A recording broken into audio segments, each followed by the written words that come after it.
Degree نہیں ہنر دیجیے۔ ناظرین، یہ ایک ایسا جملہ ہے کہ جس نے انسانی تاریخ کی کایا ہی پلٹ کر رکھ دی۔ کیسے اور کب، آئیے آپ کو بھی بتاتے ہیں۔ Toyota, Datsun, Hino, Honda, Suzuki, Kawasaki, Lexus, Mazda, Mitsubishi, Nissan, Isuzu اور یاماہا، یہ تمام برانڈز جاپان کی ہیں، جبکہ شیورلیٹ، ہونڈائی اور ڈائیوو جنوبی کوریا بناتا ہے۔ آپ اندازہ کریں اس کے بعد دنیا میں آٹو موبائلز رہ ہی کیا جاتی ہیں۔ آئی ٹی اور الیکٹرانکس مارکیٹ کا یہ حال ہے کہ سونی سے لے کر کینن کیمرے تک سب کچھ جاپان کے پاس سے آتا ہے۔ ایل جی اور سامسنگ جنوبی کوریا سپلائی کرتا ہے۔ 2014 میں سامسنگ کا ریونیو $350 بلین تھا۔ ایسر لیپ ٹاپ تائیوان بنا کر بھیجتا ہے، جبکہ ویتنام جیسا ملک بھی ویتنام ہیلی کاپٹرز کارپوریشن کے نام سے اپنے ہیلی کاپٹرز اور جہاز بنا رہا ہے۔ محض ہوا، دھوپ اور پانی رکھنے والا سنگاپور ساری دنیا کی آنکھوں کو خیرہ کر رہا ہے، اور کیلیفورنیا میں تعمیر ہونے والا ہسپتال بھی چین سے اپنے آلات منگوا رہا ہے۔ خدا کو یاد کرنے کے لیے تسبیح اور جائے نماز تک ہم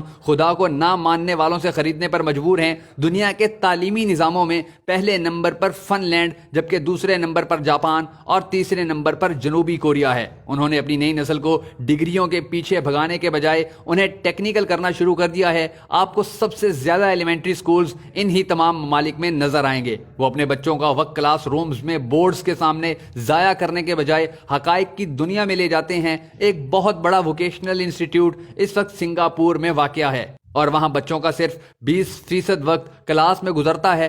باقی 80% وقت بچے اپنے اپنے شعبوں میں آٹو موبائلز اور آئی ٹی کی چیزوں سے کھیلتے گزارتے ہیں۔ دوسری طرف آپ ہمارے تعلیمی نظام اور ہمارے بچوں کا حال بھی ملاحظہ کیجیے۔ پاکستان میں بی کام، ایم کام اور انجینئرنگ کے سینکڑوں شعبہ جات میں بے تحاشا ڈگریاں، اور اس کے علاوہ 4 سال تک کلاس رومز میں CGPA کے لیے خوار ہوتے لڑکیاں اور لڑکے کون سا تیر مار رہے ہیں۔ آپ یقین کریں، ہم صرف دھرتی پر ڈگری شدہ انسانوں کے بوجھ میں اضافہ کر رہے ہیں۔ یہ تمام ڈگری شدہ نوجوان ملک کو $1 تک کی پروڈکٹ دینے کے قابل نہیں ہیں۔ ان کی ساری تگو دو اور ڈگری کا حاصل محض ایک معصوم سی نوکری ہے، اور بس۔ ہم اس قدر ویژنری ہیں کہ ہم لیپ ٹاپ اسکیم پر ہر سال 200 ارب روپے خرچ کر دیتے ہیں، لیکن لیپ ٹاپ کی انڈسٹری لگانے کو تیار نہیں ہیں۔ آپ ہمارے ویژنری پن کا اندازہ اس بات سے لگائیں کہ پوری قوم سی پیک کے انتظار میں صرف اس لیے ہے کہ ہمیں چائنا سے گوادر تک 2000 کلومیٹر کے راستوں میں ڈھابے کے ہوٹل اور پنکچر کی دکانیں کھولنے کو مل جائیں گی، اور ہم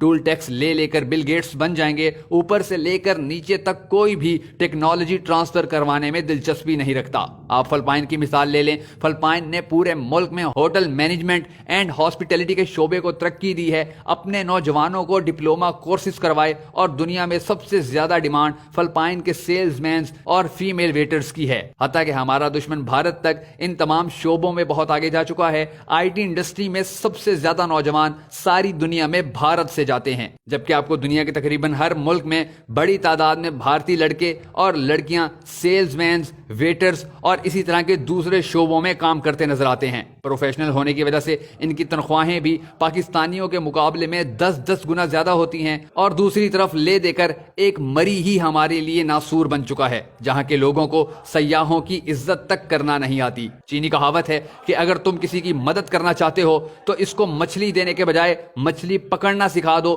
چینیوں کو تو یہ بات سمجھ میں آ چکی ہے، اے کاش کہ ہمیں بھی یہ بات سمجھ آ جائے۔ حضرت علی نے فرمایا تھا کہ ہنرمند آدمی کبھی بھوکا نہیں مرتا۔ خدا را اپنے ملک میں ڈگری زدہ لوگوں کی تعداد بڑھانے کے بجائے ہنرمند پیدا کیجیے۔